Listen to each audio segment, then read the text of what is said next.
কখন হবে মা? অফিসে যাবো তো।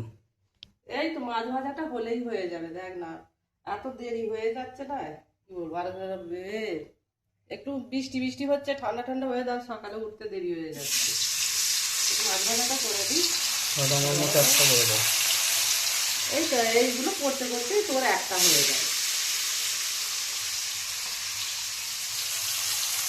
তিনটে ততক্ষণ দিই, তারপরে এইগুলো পরে ভাজবো। আজকে তো বিশেষ কিছু রান্না হবে না। কি মাছ এটা? গাড়ি বরফের মাছ? হ্যাঁ, ঘরে তো তুই তোরা তো কাটা পোনা ছাড়া কি খাবি? দিশি মাছ হলে খেতে ইচ্ছে যায় না। আর ওই জন্য তোরা তো ভাই বিশেষ তোরা তো ভাই দেখ কখন ধরে আমি দুধটা গরম করে রেখে দিয়েছি, এই যে দুধটা গরম করে রেখে দিয়েছি। আমার ঠান্ডা হয়ে যাচ্ছে, এখনো দাঁত মাজছে। তোর বাপির চাটা ঠান্ডা করে ফেল, তোর বাপিও বললেই সব রেগে যাবে, তেড়ে যাবে।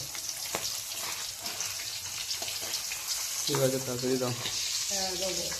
এই একটা মাছ ভেজে তুলে দেবো, তাকে তোর তোকে খেতে দিয়ে তোর টিফিনটা রেডি করবো।